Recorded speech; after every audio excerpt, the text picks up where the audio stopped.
अंजलि प्रार्थना करेगी करके शुरू करें।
जय मसीह की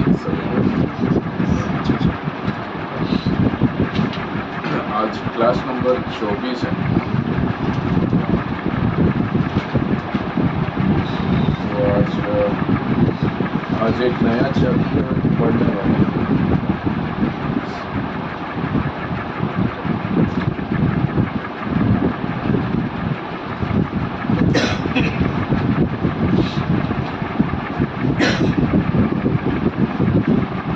जैसे हम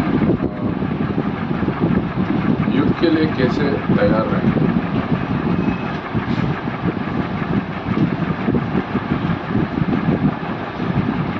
कैसे आत्मिक युद्ध में हम तैयार रहेंगे इसके बारे में।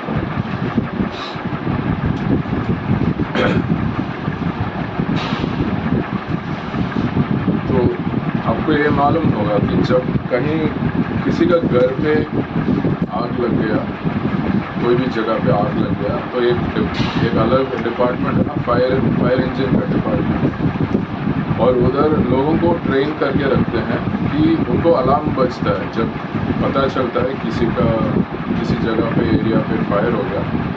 तो हर एरिया पे ऐसा है फायर इंजन का जगह होता है, और उधर जो लोग हैं तो ऐसा उनको होता है 2 मिनट में रेडी होके चलना है, क्योंकि समय कम है, तो बहुत देर नहीं करेंगे। उनका ऐसा ट्रेन करके रखते हैं कि जैसे अलार्म बजा मैं 2 मिनट में गाड़ी निकलेगा, सारे तैयारी हो गई, मतलब वो बहुत तैयार स्थिति में रहते हैं कि मैं आधा घंटे के बाद जाऊंगा तो सब खत्म हो गया होगा। और ऐसे ही कि हम जैसे आर्मी है, सिपाही लोग हैं, तो युद्ध कभी भी आ सकता है, तो सिपाही लोग उनका हथियार सब तैयार होना है। तो अगर सिपाही बस खाना खाएगा, लेटेगा और ऐसे रहेगा, जब युद्ध आएगा क्या होगा, उसके पास हथियार प्रॉपर नहीं होगा, उसका प्रैक्टिस सब चला गया, लड़ाई करने का नहीं आएगा, तो क्या होना है, हर दिन वो प्रैक्टिस करते हैं, अगर कल युद्ध आएगा या आज भी तैयार रहना।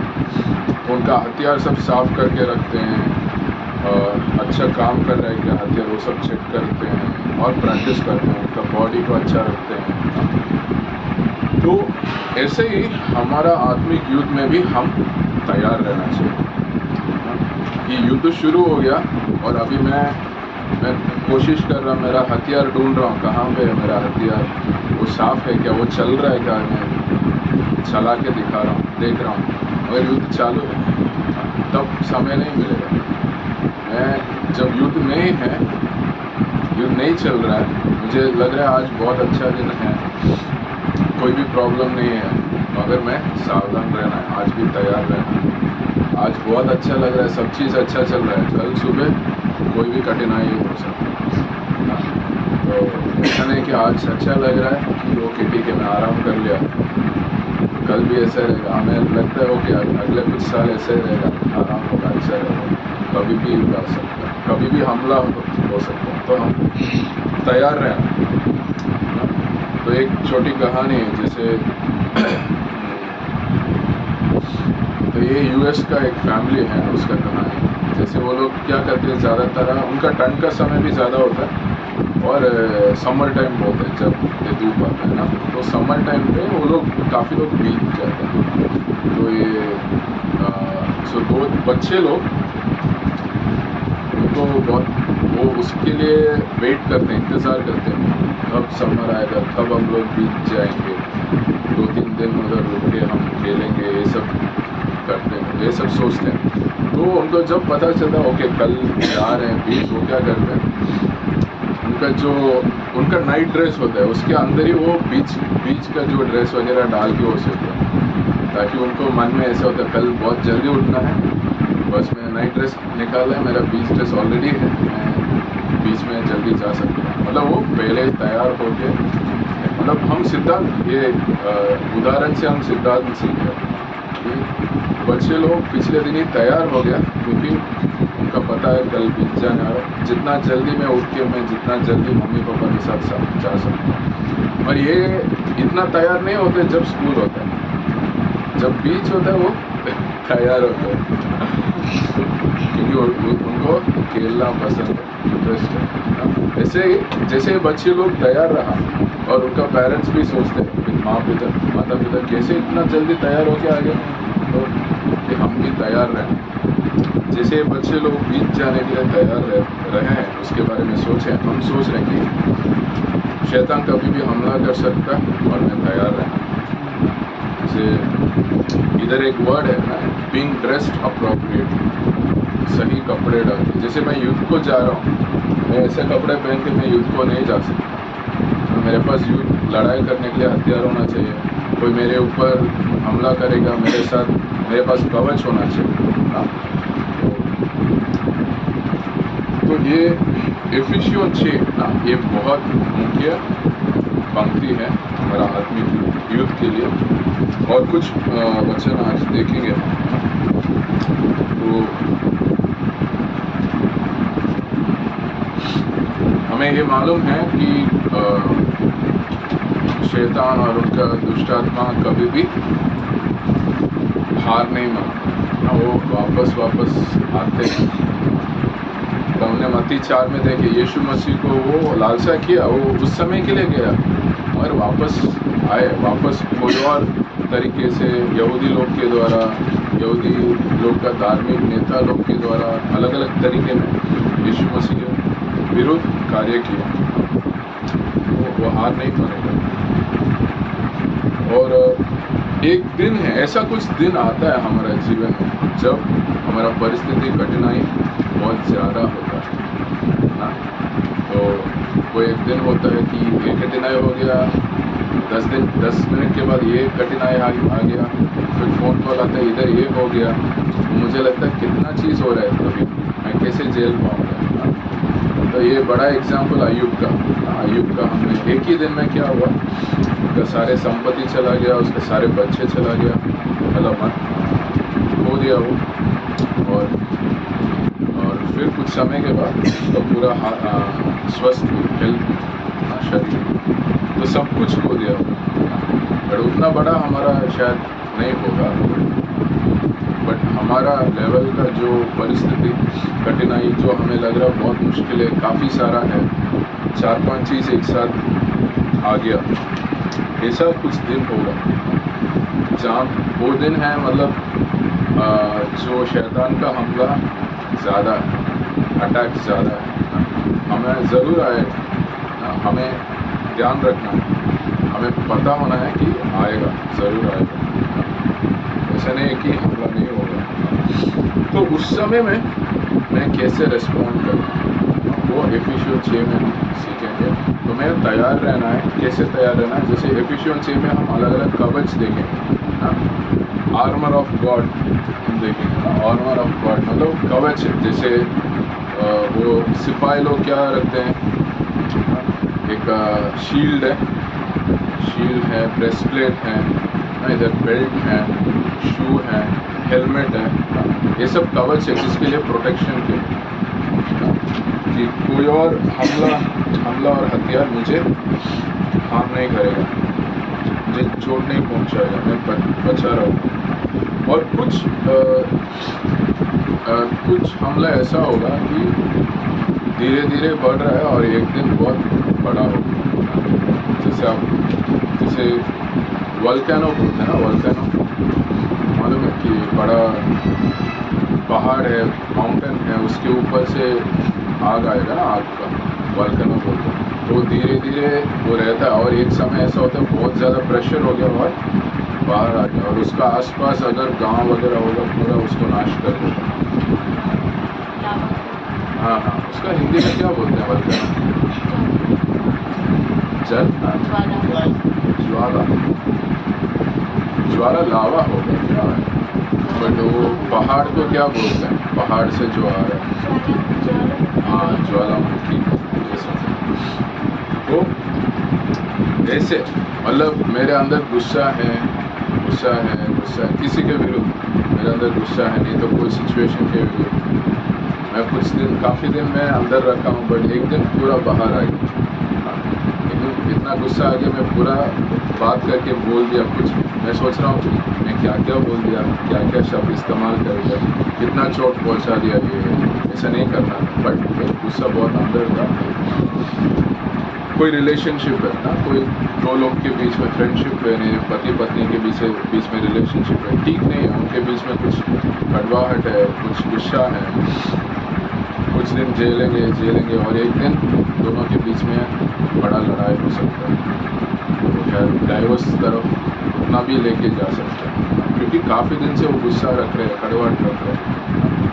तो ऐसा मतलब ये है, कुछ कठिनाई शैतान ऐसे लेके आएगा कि धीरे धीरे रख के फिर एक दिन बड़ा होगा, और कुछ कठिनाई शैतान ऐसे लेके आएगा जो अचानक होगा। अभी अचानक कोई हमारा सोसाइटी में जहाँ पे बोरीवली में रहते हैं, उधर पिछले हफ्ते में एक नेबर बोल रहे थे, एक लेडी है जो शायद उनका उम्र 40 भी नहीं है, उनका डेथ हो गया अचानक। सब नॉर्मल था कि सुबह खाना पका रहे थे बच्चे लोग के लिए, अचानक गिर गए, बेहोश हो गए और उनको हॉस्पिटल में लेके गया, डॉक्टर बोले मर गया ऑलरेडी। तो उनका ब्रेन में कुछ ना हेमरेज हो गया, स्ट्रोक हो गया, कुछ तो हो गया। तो उनका कोई सिम्टम नहीं था कुछ होने वाला है, अचानक वो गिर लिया और मर गया। तो पता ये क्या है, अचानक वो एक बड़ा हमला, उनका पति को भी एक बड़ा हमला हो, मेरा पत्नी मर गया अचानक, तो उनको बड़ा हमला होगा, तो उनको पता नहीं ऐसा होना होगा। कोई एक्सीडेंट हो गया, अचानक मेरा नौकरी चला गया, और ये क्या है, अचानक एक अटैक हमला। तो शैतान ये दो तरीके से वो हमारे ऊपर हमला कर सकता है। वो उस दिन जब ये हमला होगा ना, दोनों तरीके में भी कोई भी तरीका हो सकता है और काफ़ी हो सकता है, अलग अलग अटैक हो सकता है। और हमारा मुख्य क्या है, मैं क्या निर्णय ले रहा हूँ, क्या सोच रहा हूँ, क्या निर्णय ले रहा हूँ उस समय में। मेरा आशा टूट रहा है, विश्वास टूट रहा है, मैं हिल रहा हूँ, नहीं तो मैं परमेश्वर के ऊपर निर्भर हो रहा हूँ, परमेश्वर का वचन में निर्भर हो रहा हूँ।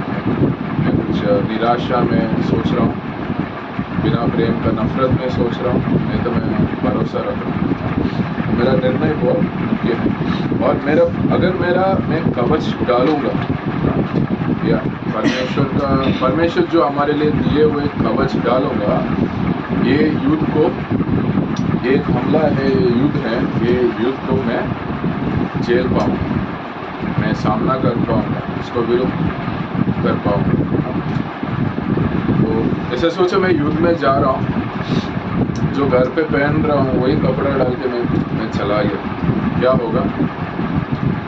मैं आसान से मैं चोट लग सकता है, मैं मर भी सकता हूँ। मेरे पास कोई भी ताकत नहीं है मैं वो हमला को सामना करने के लिए, और मैं भी वो शैतान का कार्य के विरुद्ध कुछ करने के लिए मेरे पास भी कोई सामर्थ्य नहीं है। मगर परमेश्वर हमारे लिए कवच दिया है, और ये कवच हम रोज पहन सकते हैं। जैसे मैं सुबह उठ रहा हूँ, मैं सोच रहा हूँ कि मेरे पास उद्धार है, तो मेरे पास सच्चाई है, मेरे पास सुसमाचार है जिसके द्वारा मैं लोगों को परमेश्वर के साथ समाधान में लेके आ सकता हूँ, और परमेश्वर का प्रेम है मेरे पास, परमेश्वर मुझसे प्रेम करता है। ये मैं जब सोचता हूँ, मेरे मन में वापस वो सच्चाई को मेरे मन में रखता हूँ, मनन करता हूँ, मैं क्या कर रहा हूँ एक्चुअली, ये आत्मिक कवच को, हथियार को मैं ले रहा हूँ। और इसमें हम जो एक कवच में देख सकते हैं कि रोमियों का जो सिपाही लोग हैं उनका अलग अलग जो पार्ट उनका कवच में होता है, उसका पौलुस ने वर्णन किया है।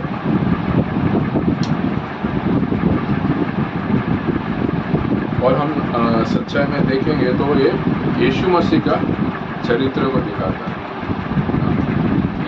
ये अलग अलग कवच यीशु मसीह का चरित्र को दिखाता है, क्योंकि सच्चाई, धार्मिकता, उद्धार, समाधान, सुसमाचार, वर्ड, परमेश्वर का वचन, ये सब परमेश्वर का चरित्र को दर्शाता है। और ये पढ़ेंगे एफिसियन 6:10 पढ़ेंगे।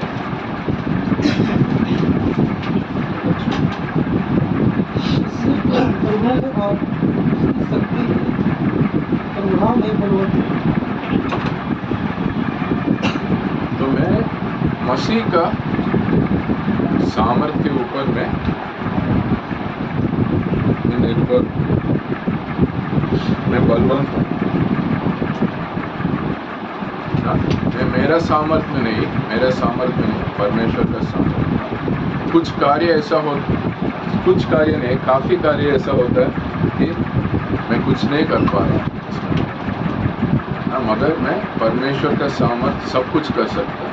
तो मैं परमेश्वर का सामर्थ्य से, मतलब मैं ये सब कवच में इस्तेमाल करने से पहले, डालने से पहले ये समझना है मैं ये सब परमेश्वर के सामर्थ्य के ऊपर, मैं परमेश्वर में स्थिर रहता हूँ, परमेश्वर के सामर्थ्य में स्थिर रहता हूँ, तभी ये कवच सब इस्तेमाल कर पाऊँ।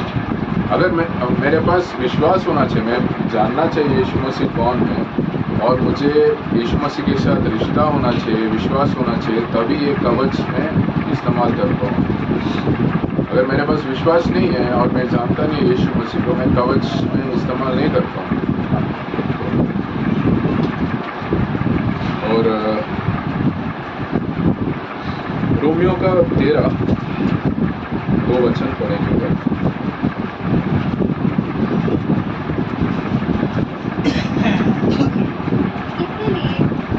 एक मैं वचन बोला नहीं ना, 2 वचन पढ़ेंगे। रोमियो का 13 में 11 पढ़ेंगे।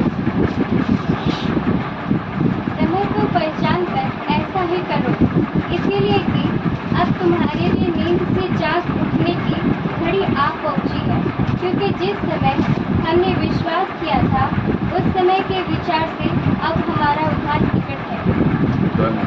मतलब इसमें ना एक पंक्ति 11 से 14 में ये अंधकार और रोशनी के बाद है कि जैसे रात और दिन का, रात में सोते हैं ना लोग, दिन आ गया उठ जाओ, उठने का समय है, अभी अब सोने का समय नहीं है। जब फसल काटना है, जब युद्ध हो रहा है, जब लड़ाई हो रहा है, जब परिस्थिति है, उस समय सोने का समय नहीं है। और उस समय सोएंगे हमें मुश्किल होगा, लड़ाई नहीं कर पाएंगे, हमारा नाश आसान होगा। तो पहले हम उठना है, मतलब जगना है। और 14 वचन 14 पढ़ेंगे। वरन प्रभु यीशु मसीह को पहन लो और शरीर की अभिलाषाओं 12 से 14 पढ़ लें, पूरा करना। रात बहुत बीत गई है और दिन निकलने पर है, इसलिए हम अंधकार के कामों को त्याग कर ज्योति के हथियार मानो। जैसा दिन को शोभा देता है वैसा यम से भी चाल चले, न कि बिना की लहर और निरक्कड़ पर में और व्यभिचार और नीच पर और न जले और डाल में, वरन प्रभु यीशु मसीह को पहने और शरीर को और अभिलाषाओं को पूरा करने का संकल्प।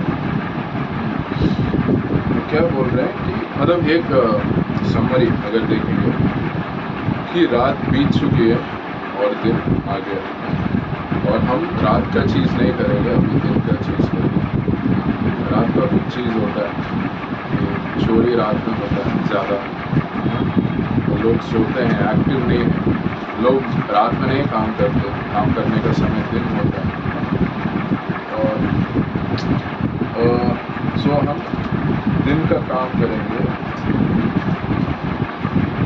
और जो अंधकार का जो चीज़ है, अंधकार का समय में जो लोग करते हैं उसको हम अलग रखेंगे, हाँ करेंगे। और कवच, ज्योति का कवच को हम डालेंगे, ये तो बात है। ये भी यीशु मसीह परमेश्वर का कवच के बारे में बता रहे हैं। और 14 में वचन 14 में क्या बोल रहे हैं? Put on the Lord Jesus, Yeshu Masih को पहनो लिखा है, यीशु मसीह को पहन सकते। जैसे एक पहला कवच है सच्चाई, पहला कवच बेल्ट ऑफ ट्रूथ लिखा है। तो और यूहन्ना 14:6 में यीशु मसीह क्या बोल रहे हैं? मैं सच्चाई। तो मैं सच्चाई को मैं पहन रहा हूँ, तो क्या मतलब है? मैं यीशु मसीह को पहन रहा हूँ क्योंकि यीशु मसीह सच्चाई है। ऐसे ही यीशु मसीह समाधान भी है कि मैं सुसमाचार लेके जा रहा हूँ, लोगों को समाधान में लेके आ रहा हूँ, परमेश्वर का उनके बीच में मैं यीशु मसीह को पहन ले जा रहा हूँ। ऐसे हर कवच यीशु मसीह को दर्शाता है, उनका चरित्र को दर्शाता है। और हमने बहुत पहले क्लास में हमने सीखा था कि हम लड़ाई लोगों का विरुद्ध नहीं कर रहे हैं, हम लड़ाई किसके विरुद्ध करें? शैतान के विरुद्ध करें, क्योंकि शैतान अंधकार है और शैतान झूठ है। सच्चाई और झूठ सिर्फ एक कॉन्सेप्ट नहीं है, एक सिद्धांत नहीं है, वो एक व्यक्ति है कि झूठ कौन है? शैतान। सच कौन है? परमेश्वर। और अंधकार कौन है? शैतान। रोशनी, प्रकाश यीशु मसीह। तो वो सिर्फ एक सिद्धांत नहीं है। तो हमें क्यों कवच चाहिए वो हम देखेंगे। 3 रीज़न है। पहला रीज़न है हमारा दुश्मन के वजह से। हमारा दुश्मन कौन है? शैतान है। और शैतान का नीचे एक बड़ा हायरार्की है ना, मतलब अलग अलग लेवल्स है जहाँ पे दुष्ट आत्मा है, अलग अलग पावर का, अलग अलग नेचर का, चरित्र का। और हमारा जो मानव जाति बोलते हैं ना, मतलब ऐसा ह्यूमन वेपन नहीं लेके जा सकते, मानव जाति का हथियार लेके जाते नहीं, लड़ाई नहीं कर सकते। मैं किसी मानव जाति, किसी और आदमी के साथ मैं लड़ रहा हूँ, औरत के साथ लड़ रहा हूँ, मेरे पास हमारा हथियार मतलब जो लोग यूज़ करते हैं वो हथियार चलता है। गुस्सा होते हैं लोग, कोई हथियार इस्तेमाल करके चोट पहुँचाते हैं। मगर मैं शैतान को उससे चोट नहीं पहुँचा सकता। मैं जितना भी गुस्सा करूँ शैतान के ऊपर, शैतान को कुछ नहीं होने वाला। और मैं गन लेके जाऊंगा, नहीं तो तलवार लेके जाऊंगा, शैतान को कुछ नहीं करता। वो क्या होगा? व्यर्थ होगा। आदमी के ऊपर चलता है, मगर शैतान क्या है? वो अलग लेवल का, वो स्पिरिचुअल लेवल का, आत्मिक लेवल का। तो उसके लिए क्या चाहिए? आत्मिक हथियार चाहिए जो परमेश्वर हमें देता है। आध्यात्मिक हथियार और आध्यात्मिक कवच चाहिए, क्योंकि शैतान चालाकी है, हाँ, और शैतान बहुत सामर्थ्य वाला है ना, उसका लेवल पे वो सामर्थ्य वाला है, मतलब हमारे लिए बहुत सामर्थ्य वाला है। परमेश्वर के सामने वो कुछ भी नहीं है, मगर हम मानव लोग के लिए वो बहुत सामर्थ्य वाला है और बहुत ही चालाकी है, चतुर है, और हम समझ भी नहीं पाएंगे वो कैसे हमारा विरुद्ध वो कार्य कर रहा है, कैसे वो योजना बना रहा है, क्योंकि हमारा सोच, हमें कभी कभी लगता है ना ये बंदा बहुत चालाकी है, इसको सामने हम बहुत मुश्किल होगा उसको चालाकी का सामना करना, मगर शैतान बहुत बड़ा है, क्योंकि वो वैसा लेवल पे है। सोचो कि यीशु के विरुद्ध भी वो चालाकी कर रहा है, मगर परमेश्वर के तरह हमारा पास बुद्धि है जो हम उसके विरुद्ध हम इस्तेमाल कर सकते। 1 कोरिन्थियों 1:24 बोलता है कि यीशु मसीह परमेश्वर का बुद्धि है और सामर्थ्य है। और दूसरा पॉइंट है, क्योंकि किस यीशु मसीह के द्वारा हमारा जो जीत हुआ,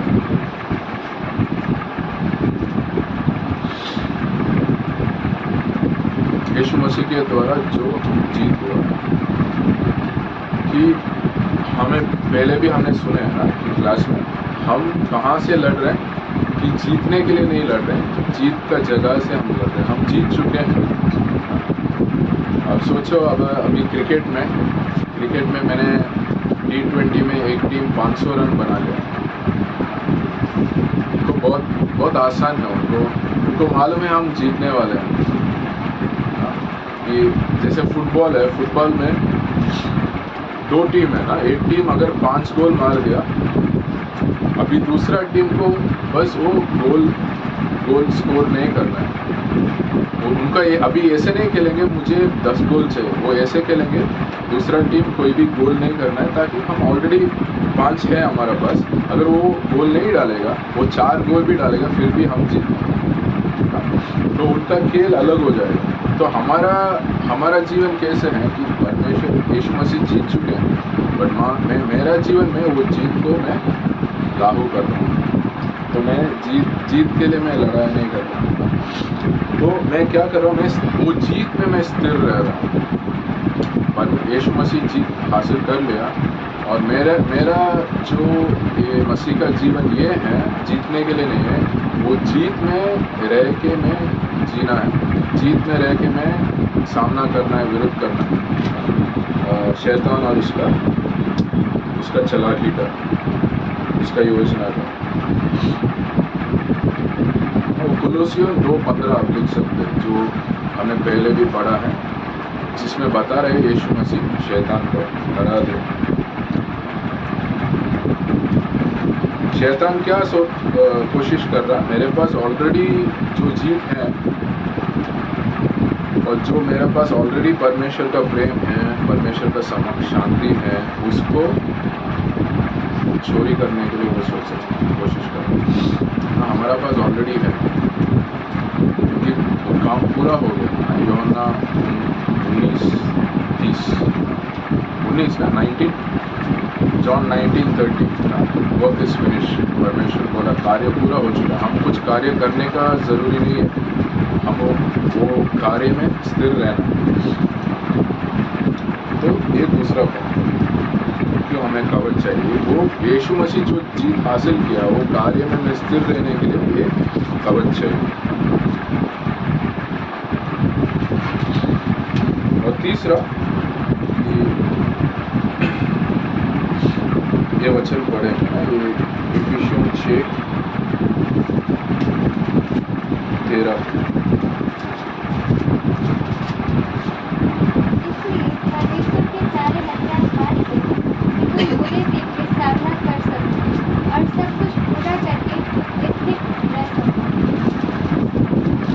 स्थिर रहने के लिए और सामना करने के लिए, जब वो बुरे दिन के समय में स्थिर रहने के लिए और शैतान को सामना करने के लिए मुझे कवच चाहिए। तो पहला कवच देखेंगे बेल्ट, सच्चाई का बेल्ट। इसमें कैसे लिखा है 13 में,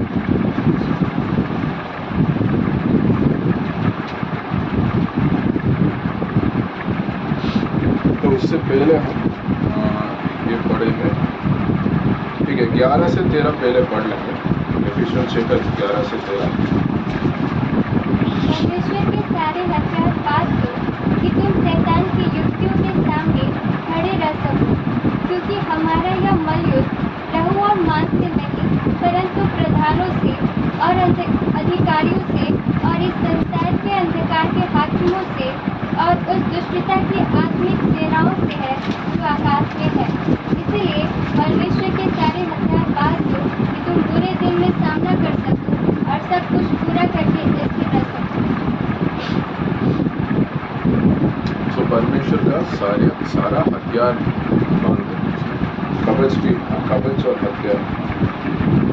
और ताकि हम जब बुरे दिन आएगा, वो आने वाला है, वो आएगा जिसमें शैतान चालाकी और चतुरता से काम करेगा, हम स्थिर रहने के लिए। और क्योंकि हमारा लड़ाई दूसरा आदमी औरत मानव से नहीं है, इसलिए ये लिखा है मांस और लहू से नहीं है। ये लड़ाई किसके अगेंस्ट है? अधिकारी, अलग अलग अधिकार जो अंधकार में है, प्रधानों में है, और ये मतलब ये संसार का अलग अलग अधिकार का, और ये आत्मिक फोर्सेस है। और ये हमें जो नॉर्मल इंसान है उसका पता भी नहीं, तो उनको जो सिर्फ आंखों में दिखता है वही उनका लड़ाई है। अगर हमारा लड़ाई जो आंखों में नहीं दिखता है उसके विरुद्ध, और हमें जो मदद मिलता है वो भी हमें आंखों से नहीं दिखता है। इसलिए पौलुस एक जगह पे लिखता है जो आंखों से दिखता है समय के लिए, मतलब वो खत्म हो जाता है। एक समय होता है जहाँ तो नहीं रहता है, जो आंखों में नहीं दिखता है वो अनंत काल का है।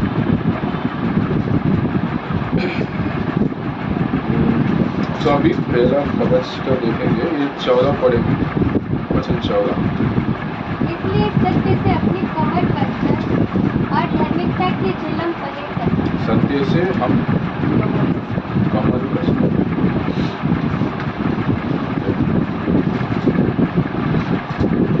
आपको ये साउथ इंडिया में ये डालते हैं ना, लुंगी डालते हैं।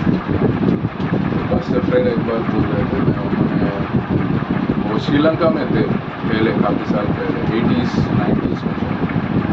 हाँ, उस समय कुछ साल वो श्रीलंका में वो सेवा कर रहे थे।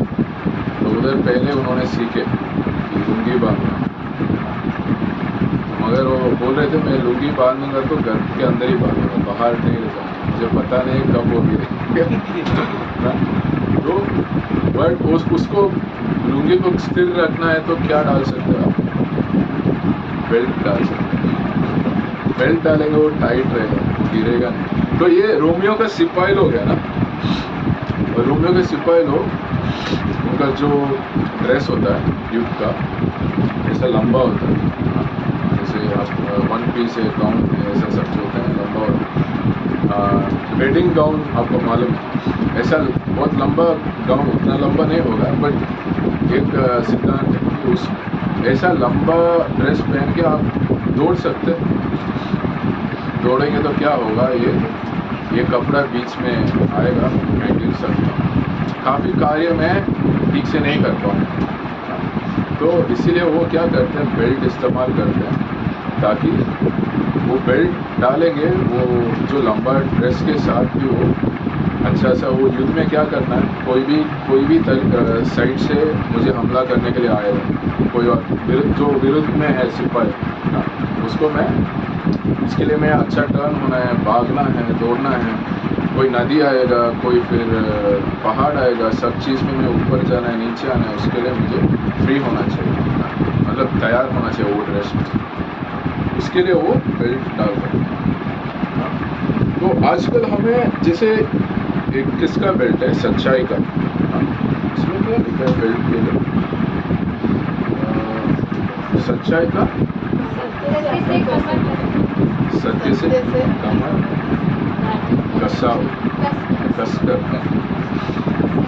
कसकर मतलब एक्चुअली गर्डर लिखा है, बट बेल्ट के लिए कोई शब्द नहीं दिया, ये बेल्ट ऑफ ट्रूथ, ठीक है। तो ये सत्य जो सच्चाई आजकल नहीं, काफ़ी साल से ये दुनिया सच्चाई नहीं चाहता, सच्चाई नहीं चाहता। और ये पौलुस भी लिखता है कि लोग क्या करेंगे, सच्चाई को बेच देंगे और झूठ को खरीद लेंगे। तो मगर नीति वचन 23 में ये लिखा है, तो सच्चाई को खरीदो और बेचो मत, खरीदो और बेचो। मसीह को पहचान लिया, उसको रखना है, मतलब ये विश्वास को मैं बेच नहीं सकता, मेरा विश्वास सच्चाई के द्वारा है। तो मतलब सच्चाई को ये संसार विरुद्ध करेगा, क्योंकि शैतान कार्य कर रहा है, शैतान सच्चाई के विरुद्ध है, ये संसार में कार्य कर रहा है, और वो बोलता है तुम झूठ को ले लो, सच्चाई को छोड़ दो। तो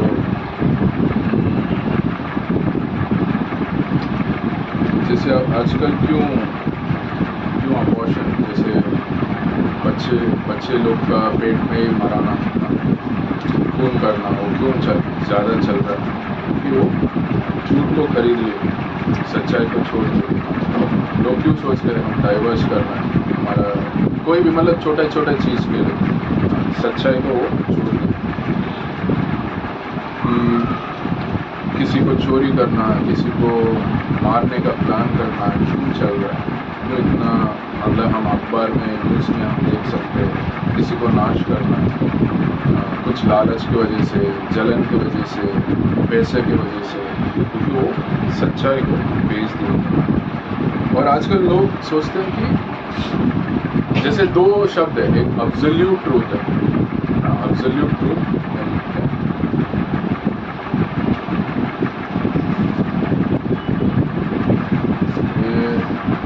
बराबर ये का शब्द मुझे पता नहीं होगा, और फिर रिलेटिव ट्रूथ।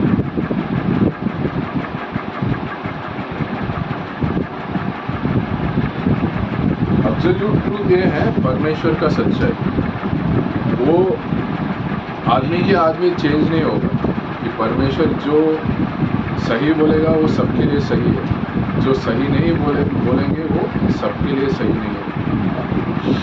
मगर रिलेटिव ट्रूथ ये है, मैं क्या सोच रहा हूँ वही मेरे लिए सच्चा है। अगर मैं सोच रहा हूँ दारू पीना अच्छा नहीं, सही नहीं है, और कोई बोलेगा मुझे दारू पीना पसंद है, मेरे लिए दारू पीना ठीक है, वो गलत बात नहीं है। तो वो बोलेगा मैं जो मुझे पसंद है वो मेरा सच्चा है, जो तुझे पसंद है वो तेरा सच्चा है। मैं तेरा सच्चाई के बीच में नहीं, विरुद्ध नहीं आऊँगा, तो मेरा सच्चाई के विरुद्ध आऊँगा। वो रिलेटिव ट्रूथ है, मतलब वो अब आदमी के आदमी जो अपना सोच के हिसाब से वो कुछ सच्चाई रखता है,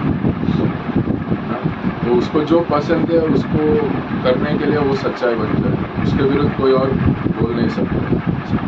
अगर ये एब्सोल्यूट ट्रूथ क्या है, परमेश्वर का वचन, परमेश्वर का सच्चाई, वो मुझे अगर कुछ गलत चीज़ पसंद है, गलत आदत पसंद है, मगर परमेश्वर का वचन बोल रहे हैं वो गलत है, तो मुझे पता चलेगा ठीक है ये परमेश्वर बोल रहा है, तो मेरे मन के हिसाब से नहीं कर सकते, ये परमेश्वर का सच्चाई में जाऊँगा, तो मैं ये गलत को छोड़ दूँगा। ये परमेश्वर का सच्चाई वो चेंज नहीं होगा, सबके लिए सेम, मगर ये खुद का सच्चाई, मेरा सच्चाई, तो मैं अपना लिया, और वो झूठ को मैं सच्चाई करके अपना लिया, और वो चेंज होगा। तो मैं जो मुझे पसंद नहीं है मैं सच्चाई नहीं मानूंगा, जो मुझे पसंद है तो तो मुझे नरक नहीं जाना है, मैं यीशु मसीह को विश्वास नहीं करूँगा मगर मुझे नरक भी नहीं जाना है। मैं क्या बोलूँगा कि यीशु नरक नहीं है, तुम मान रहे सर नरक है मगर मेरे लिए नरक नहीं है, और परमेश्वर बोल रहे नरक है, तो वो अब्सोल्यूट है। तो मैं खुद का सोच रहा हूँ नहीं नरक जैसे कोई वैसा कोई जगह नहीं है, वो सच भी नहीं है मगर मैं उसको सच मान रहा हूँ। वो रिलेटिव ट्रूथ है, सब्जेक्टिव ट्रूथ है, वो चेंज होता है। तो क्योंकि इस दुनिया में लोग इसके पीछे जा रहे हैं, खुद का सच्चाई के पीछे जा रहे हैं, वो लोग क्या कर रहे हैं, परमेश्वर का सच्चाई को वो छोड़ रहे हैं, भेज रहे हैं, उसको विरुद्ध कार्य कर रहे हैं।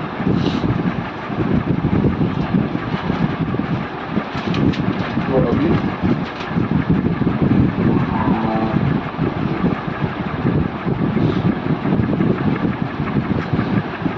तो ये बेल्ट क्या पोर्शन में आ रहा है, इधर आ रहा है ना, कि हमारा स्टमक के पास आ रहा है, हमारा पेट के पास। तो पौलुस ये कह रहा है कि हर कवच हमें कुछ उस जगह पे जो ऑर्गन्स है शरीर को वो कवर करता है, प्रोटेक्ट करता है। हाँ, तो स्टमक में क्या क्या ऑर्गन्स है, जैसे हमारा जीर्ण करने के लिए, जीर्ण डाइजेशन के लिए उसके लिए है, और वेस्ट निकालने के लिए वो ऑर्गन्स है, और ये रिप्रोडक्टिव ऑर्गन्स भी है जिससे अगला संतान आएगा। तो जैसे सच्चाई हम हमारा मन में क्या लेना है क्या छोड़ना है, वो हमें मदद करेगा। वो फिल्टर जैसे है ना सच्चाई, कि जैसे कुछ सोच मेरे अंदर आ रहा है, कोई विचार बाहर से आ रहा है, कि मैं परमेश्वर का वचन का जो सच्चाई है उसके द्वारा मैं परखता हूँ, अंतर करता हूँ, ये सच, इसमें मैं चलो इसमें ना चलो। ऐसे ही एक दृष्टांत दे रहा है कि जैसे पेट के अंदर जो अलग अलग ऑर्गन्स है, कुछ जीर्ण से ये पोशाक लेता है, और जो ज़रूरी नहीं है हमारा शरीर के लिए उसको छोड़ता है, क्लीन करता है। ऐसे सच्चाई मेरा मन में, मेरा जीवन में जो ज़रूरी है वो लेता है, जो ज़रूरी नहीं है मन से छोड़ता है। वो एक दृष्टांत है। और मेरा ये भी है सच्चाई, मेरा रिश्ते में भी सच्चाई के द्वारा होना चाहिए, कि रिश्ते अलग अलग रीति से हो सकता है ना, कि झूठ के ऊपर रिश्ता हो सकता है ना, कि ये नहीं तो कोई और रीज़न, जैसे ओके मैं फुटबॉल खेल रहा हूँ, ये भी फुटबॉल खेल रहे हैं, हम फुटबॉल के द्वारा दोस्त बन गए, जब मिलते हैं फुटबॉल के बारे में बात करते हैं, खेलने के बारे में बात करते हैं। तो मेरा फ्रेंडशिप का जो बेस क्या है, फुटबॉल है। तो ऐसा बोल सकते हैं, अच्छा ये राजस्थानी है, मैं भी राजस्थान का हूँ, तो हम लोग एक ही जगह के हैं, एक ही गांव का है, एक ही भाषा बोलते हैं, तो हम दोनों दोस्त हैं। तो वो क्या है, एक कॉमनैलिटी बोलते हैं, कॉमनैलिटी मेरा और उनके बीच में कुछ चीज़ सेम है, उस वजह से हम लोग दोस्त हैं। और ये फर्क नहीं मैं सच्चाई के वजह से है, झूठ के वजह से। तो मेरा जो ये रिश्ता का मूल्य सच है, झूठ है। क्योंकि ये पास्टर कार्ल लिख रहा है, उन्होंने बोल रहे हैं कि मैं काफ़ी लोग से मैं सुना हूँ, जैसे दो लोग शादी के लिए कंसिडर करते हैं, और उनका शादी का टाइम, शादी से पहले वो समय बिताते हैं, और शादी के बाद उनको ऐसे पता चलता है इन्होंने ऐसा उनका जीवन है, मुझे पहले पता ही नहीं था। क्योंकि क्या हुआ है, उनको सच्चाई पता नहीं था। उनके पास एक गंदा हैबिट क्या बोलते हैं, आदत। हाँ, उनके पास एक गंदा आदत में देखा है, शादी के बाद देखा, मुझे पता नहीं था पहले। मैं सोच रहा था ये मसीह को मानते हैं, अभी शादी के बाद पता चला ये मसीह को नहीं मानते हैं। तो क्या हुआ, शादी से पहले उनका जो रिश्ता था वो उसमें पूरा सच्चाई नहीं था, शायद पूरा सच्चाई बोला नहीं है, पूरा सच्चाई दिखाया नहीं। ये कोई भी रिश्ता, कोई भी फ्रेंडशिप के साथ हो सकता है। अभी तक मुझे सोच रहा था ये आदमी ऐसा है, बट आज मुझे पता चला ये चीज़ भी करता है। और ये मुझे पिछले 5 साल पता नहीं था, 10 साल पता नहीं था। क्या था कि मेरा रिश्ते में सच नहीं था। मैं झूठ बोला हूँ, नहीं तो कोई और झूठ बोले, वो रिश्ते में सच नहीं था। तो मेरा रिश्ता अगर झूठ के ऊपर होगा तो रिश्ता सही नहीं है, स्थिर नहीं है। और जब हम मसीह के द्वारा हम रिश्ता बनाते हैं वो सच के द्वारा होता है।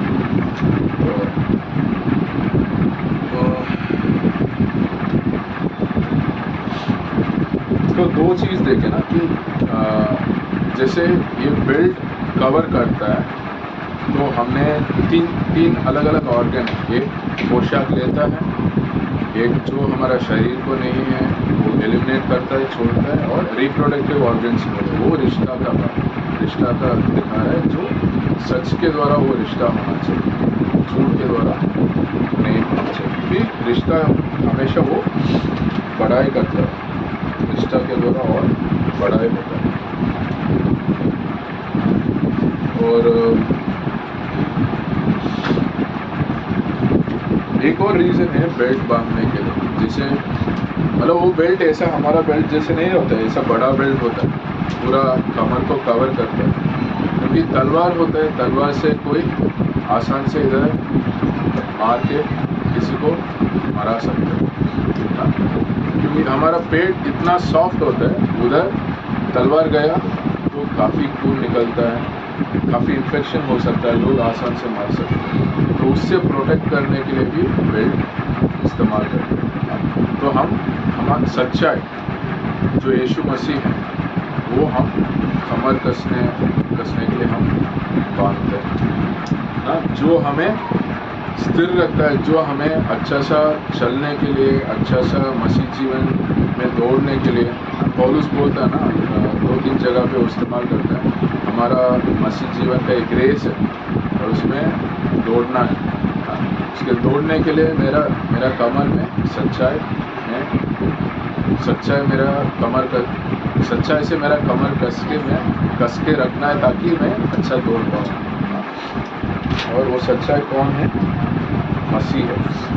और मेरे पास सच्चाई है जिससे मैं सच्चाई और बुरा को सच्चाई और झूठ को मैं परख सकता हूँ, सच्चाई के ले सकता हूँ, झूठ को छोड़ सकता हूँ। मैं रिश्ता ऐसा रख सकता हूँ जो सच्चाई का आधार पर, झूठ के आधार पर नहीं। और दो बात है कि और कितना टाइम है अजय भाई?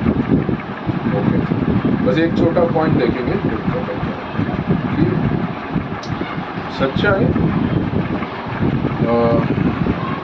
सच्चाई मुझे पाप करने से रोकता है। ये भजन संहिता 119:11 में ये लिखा है कि मेरा हृदय के अंदर मैं आपका वचन को छुपा के रखूँगा ताकि मैं आपका विरुद्ध पाप न करूँ।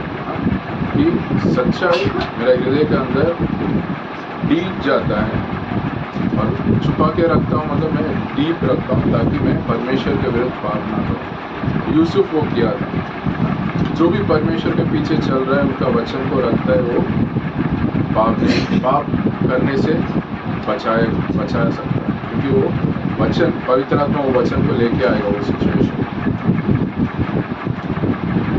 ठीक है, हम इधर रुकेंगे तो, और अगला कवच के बारे में नेक्स्ट क्लास में।